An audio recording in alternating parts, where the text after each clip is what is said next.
The 1920s was an iconic time, at least in retrospect. When we hear 1920s, we can immediately picture specific images. Flappers, jazz, speakeasies, gangsters, silent movies. Even if you know virtually nothing about history or aren't even interested in it, you will most likely still imagine those things. But why is the 1920s still popular today? Let's find out. Most of us, when we hear 1910s, we can't really think of any specific images. Of course, World War I was important, but many average Americans, and I say this from experience, often don't know the years or even the decade that it was fought in. Similarly, when you hear 1930s, maybe you think of the Great Depression, but that's virtually it. It's probably no coincidence that the most important things to associate with the 1910s and the 1930s were events, political and economic. They're the kind of things you learn about in history class, probably with simple names and dates and maybe a few small stories associated with them. But the 1920s brings a slew of distinct images, some of which are also specific events like Prohibition or the stock market crash. But most of what you picture are images of popular culture. Culture, especially pop culture, resonates more with people. It's a time capsule that you can compare your own time with. Maybe it's funny or lame, maybe it's fascinating or stylish, but either way, it's more likely to stick in your memory. In this video, I want to give my thoughts on why the 1920s was so memorable, and why it leaves such a distinct image in our collective memory, at least in the United States. First, the 1920s had a specific aesthetic. I went over this a little in my video on Art Deco, but I'll expand a little bit more on it here. Fashion in the 1920s was unique. Now, when I say fashion, I mean more women's fashion, since men at that time were socially discouraged from being fashionable generally. One of the most important features of 1920s fashion was sleekness. This was mostly inspired by flapper culture. Many women had broken out of their literal and figurative Victorian ideals. They ditched their corsets in favor of long, thin dresses, with the skirt hemline dangerously close or above the knee. These dresses gave them the opportunity to show their figures and show off their newfound sexuality. Of course, not all young women were flappers, and not all of them dressed this way. There were certainly women who continued wearing corsets, and there were certainly poor women who couldn't afford to be fashionable, or immigrant women who were too culturally distant from such new trends. But flapper fashion was pervasive enough to make a noticeable impact. By the later years of the decade, world-famous European fashion designers such as Coco Chanel were catering to the flapper style. But moving away from fashion, silent films also come to mind, which is certainly still in the realm of aesthetic. Silent films have been around for over 2 decades by the time the 1920s rolled around, and became wildly popular by the 1910s. But the most important thing is that they reached full maturity during the 1920s. I would bet that if you showed a teenager now a Charlie Chaplin film from around 1914 or 1915, they would probably think it's from the 1920s. Part of this is because our association with the 1920s as the beginning of the modern age. Film was a technical innovation, so of course we would tend to consider that modern. The other reason is that silent film reached new heights during the 1920s. Films were much bigger productions, sometimes using massive sets and complex practical effects. And it reached new levels of creativity, especially in comedy, but also in epic drama films like Metropolis. Because of this higher quality, those are the silent films that have best stood the test of time and have seeped into our cultural subconscious. Another important part of 1920s aesthetic is Art Deco. Art Deco was an art style that focused on lines and geometric shapes in order to appear more grandiose and modern. The long vertical lines often found in large pieces of Art Deco generally emphasize height, making something appear taller and more imposing. Art Deco is something that most people would probably be able to recognize, but wouldn't be able to name or describe.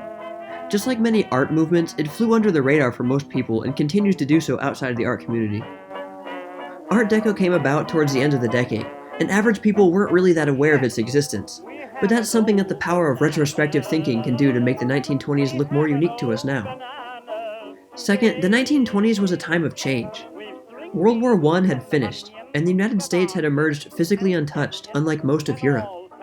America didn't have to spend most of its money on rebuilding, and since it was already an economic powerhouse, the economy seemed unstoppable. But while America survived physical damage from the war's effect on society was just as great as elsewhere in Europe. What America did get a taste of from the war was what it was like to lose so many young men in a seemingly needless conflict. Many people began to realize that life was short and it should be enjoyed. And the soldiers who returned from Europe, at least those who hadn't been traumatized, brought with them wondrous knowledge of the outside world which was out of reach for most other people. Many American soldiers had been stationed in France, and had had the opportunity to visit the exotic city of Paris, which still offered new and interesting things despite being in a desperate state of war. As one song from the period stated, "How you gonna keep 'em down on the farm after they've seen Paris?" As Prohibition came into effect, many of these types of ex-soldiers found themselves drawn to the party culture, to enjoy their life through pleasure. Just like how the radical changes of the late 1960s were a reaction against 1950s ideals, the 1920s were a reaction against Victorian ideals. And in both decades, youth culture became an immensely influential force as it became more and more radical. As we all know, the 1920s saw the emergence of the flapper. A flapper was a young woman who wanted to move radically away from Victorian conservatism by rebelling against society and gender roles. They smoked, they danced to jazz, they wore scandalously short skirts, and were usually sexually liberated. Flappers wanted their voices to be heard, whether or not there was an important message. They were tired of being ignored by the male-dominated society and controlled by their parents. Whether the older generation liked it or not, flappers were becoming the poster children of the new generation of women. Flappers changed the image of women by creating their own unique group. Being such an influential force for such a large section of the population, it's no wonder that their legacy has continued into the modern age as something to be admired.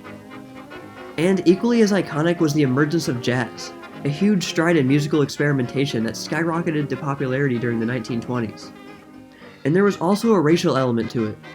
Because most jazz musicians were black culture began to be gradually taken more seriously. So, just like what flappers did for women, jazz did for black Americans. While jazz was developed in the previous 2 decades and even made huge strides in the 1910s, the first jazz record wasn't even made until 1917. The dissemination of jazz records was a big part of why jazz became so popular in the 1920s. It provided a wholly new and distinct soundtrack to the decade, one that only helped contribute to the party culture that was already developing. Third, and I think this is the most important reason, the 1920s had a specific end date. This might sound strange since of course the 1920s would end once 1930 began, but that's not what I mean. Think about the transition from the 1950s to the 1960s. The first few years of the 1960s are almost indistinguishable from the 1950s. The so-called spirit of the 1950s continued until, arguably, the time of JFK's assassination in 1963. That's about when the culture of the 1960s began to change drastically. The spirit and culture of the 1920s disappeared very quickly after the stock market crash in October 1929. The crash was conveniently almost at the end of the last year of the decade.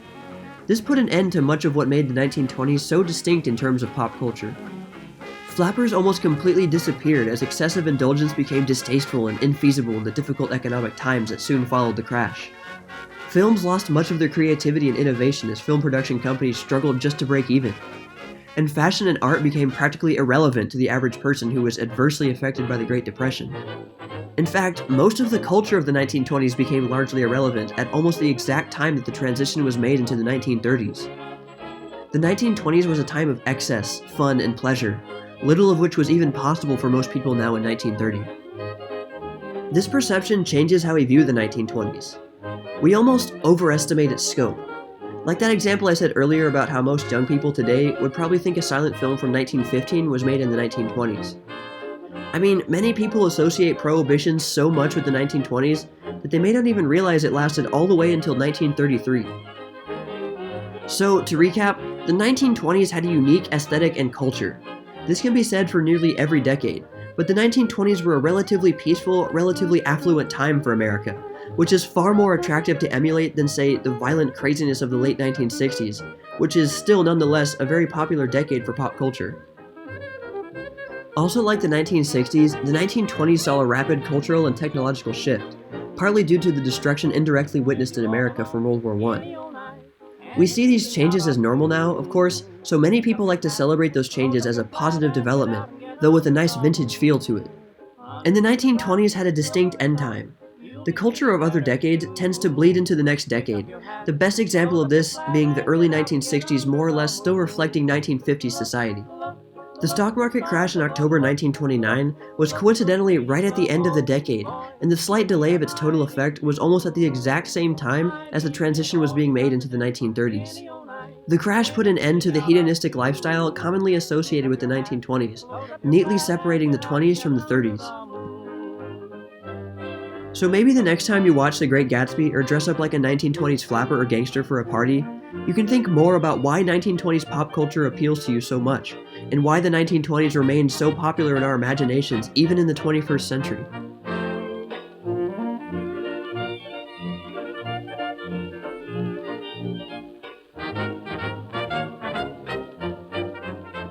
I've been wanting to make this video for a long time, and I've been trying to gather all my thoughts on it for a few months, so I hope you enjoyed this video. And I hope my thoughts were at least understandable. The way people perceive certain decades of pop culture has always interested me, so I would love to hear your comments about this topic. Unlike most of my other videos, this involves next to no research, so it's mostly just my opinion on why this phenomenon happens. So what I said is in no way set in stone as fact. But I want to know if you agree or disagree with my observations, so please let me know. I've also been wanting to do slightly longer videos for a while, and I would love more ideas for videos like this. Well, that's all for now, all you sheiks and gals out there, but stay tuned for more tales from the Jazz Age.